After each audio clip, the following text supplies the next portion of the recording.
صدر ٹرمپ ایران کے ساتھ جلد ڈیل کے لیے پر امید ہیں۔ امریکی صدر کا تہران حکومت کے ساتھ جلد بازی میں برا معاہدہ نہ کرنے کا اعلان۔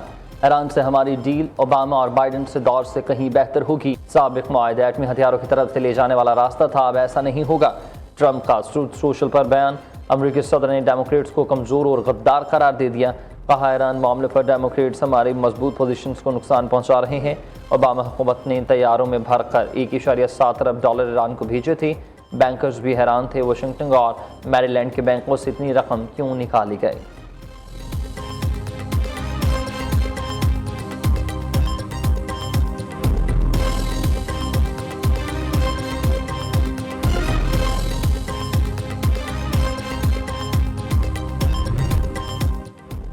بامعنی مذاکرات کی بنیاد وعدوں کی پاسداری پر ہوتی ہے۔ ایران کو امریکہ کے طرز عمل پر تاریخی عدم اعتماد ہے۔ ٹرمپ کی انتظامیہ چاہتی ہے ایران سرنڈر کرے۔ ایرانی قوم دباؤ یا طاقت کے سامنے سر نہیں جھکائے گی۔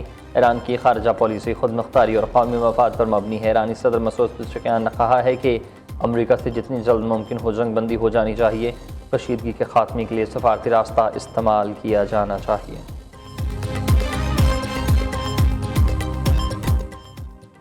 امریکہ کا ایرانی بحریہ جہاز پر قبضہ اور آبنائے ہرمز کی ناکہ بندی۔ ایران کا مذاکرات کے دوسرے دور کے لیے فی الحال پاکستان نہ آنے کا عندیہ۔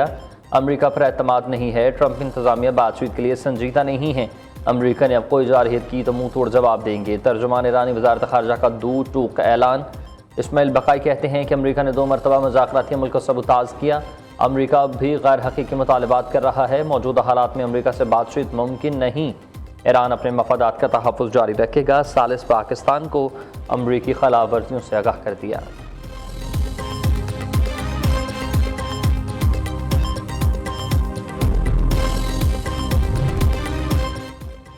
ایران امریکہ مذاکرات کامیاب بنانے کا مشن حکومت پاکستان سرگرم ہے۔ وزیر خارجہ اسحاق ڈار کا ایرانی ہم منصب سے ٹیلی فونک رابطہ۔ خطے کی مجموعی صورتحال اور جنگ بندی کے امور پر گفتگو۔ اسحاق ڈار نے تمام مسائل کے جلد حل کے لیے مکالمے اور روابط کی اہمیت پر زور دیا۔ دونوں رہنماؤں کا خطے میں امن و استحکام کے فروغ کے لیے مل کر کام کرنے پر اتفاق۔ دوسری جانب وزیر داخلہ محسن نقوی کی امریکی سفیر نیٹلی بیکر سے ملاقات۔ پاک امریکہ تعلقات کے فروغ، خطے کی تازہ ترین صورتحال پر تبادلہ خیال۔ نیٹلی بیکر نے خطے میں کشیدگی کم کرنے پر پاکستان کے مخلصانہ کردار کو سراہا۔ محسن نقوی ایرانی سفیر رضا امیر مقدم سے بھی ملے۔ وزیر داخلہ نے کہا کہ اسلام آباد مذاکرات کے دوسرے مرحلے کے لیے تیاریاں مکمل کی جا چکی ہیں۔ تنازع کا دیر پا حل ہی خطے کے استحکام اور امن کا ضامن ہے۔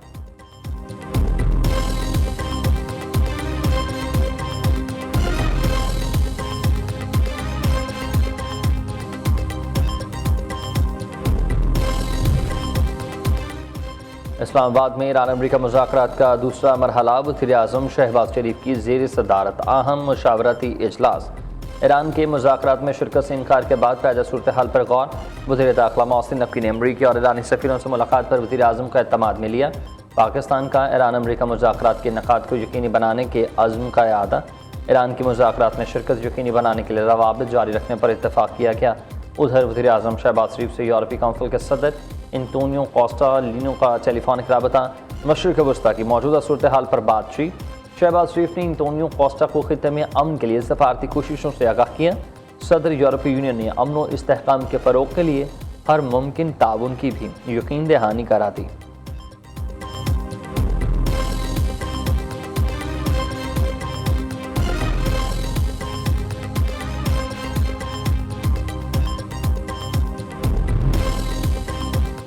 چینی صدر شی جن پنگ اور سعودی ولی عہد محمد بن سلمان کے درمیان ٹیلی فونک رابطہ۔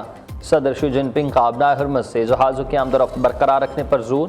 کہا مشرق وسطیٰ کے تنازعات کو سیاسی اور سفارتی کے ذریعے حل کیا جائے گا۔ چین فوری اور جامع جنگ بندی کی حمایت کرتا ہے۔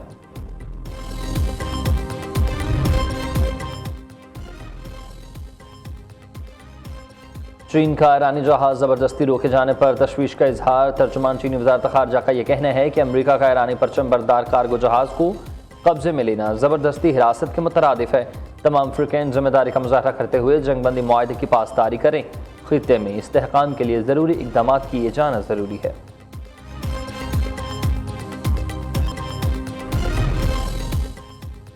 اسپین کے وزیر اعظم پیڈرو سینچیز اسرائیل کی فوجی کارروائیوں پر برہم ہوئے، یورپی یونین سے اسرائیل کے ساتھ دو طرفہ معاہدہ ختم کرنے کا مطالبہ کر دیا۔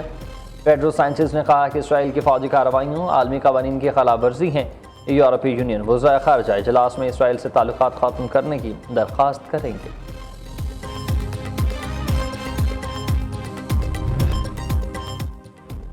نواز شریف کی زیر صدارت مسلم لیگ نون کے پارلیمانی بورڈ کا مری میں اجلاس، وزیر اعظم شہباز شریف، نائب وزیر اعظم اسحاق ڈار، وزیر اعلیٰ پنجاب مریم نواز اور دیگر پارٹی رہنماؤں کی شرکت۔ گلگت بلتستان الیکشن کے حوالے سے امیدواروں کی درخواستوں کا جائزہ لیا گیا۔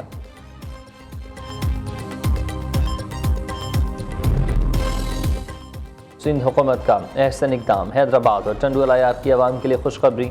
حیدرآباد اور ٹنڈو الیار کے درمیان پیپلز بس سروسز 22 اپریل سے چلیں گی۔ سینئر صوبائی وزیر شرجیل میمن کہتے ہیں کہ جلد ہی مزید شہروں میں بھی پیپلز بس سروسز کا آغاز کیا جائے گا۔ جلد پاکستان سے ایران ریلوے ٹریک کا آغاز ہوگا۔ وزیر ریلوے حنیف عباسی کہتے ہیں کہ نوکھنڈی سے تافتان 87 کلومیٹر کا ٹریک دوبارہ بحال کیا جا رہا ہے۔ دن رات بجلی کی آنیاں جانیاں، عوام کی بڑھ گئی پریشانیاں۔ لاہور، کراچی، کوئٹہ اور پشاور سمیت مختلف علاقوں میں 4 سے 12 گھنٹے تک لوڈ شیڈنگ، معمولات زندگی درہم برہم ہو کر رہ گئے۔ کاروباری سرگرمیاں بھی شدید متاثر، شہری چیخ اٹھے۔ جیفری ایپسٹن کے دوست کی امریکہ میں بطور برطانوی سفیر تعیناتی، وزیر اعظم کیئر سٹارمر نے متاثرین سے معافی مانگ لی۔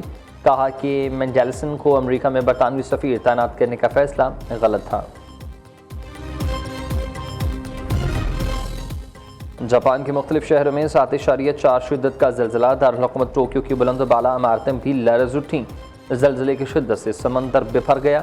ہوکائیڈو کے ساحلی علاقوں میں 3 فٹ اونچی لہریں ٹکرا گئیں۔ تاحال کسی جانی یا پھر مالی نقصان کی اطلاع نہیں ملی۔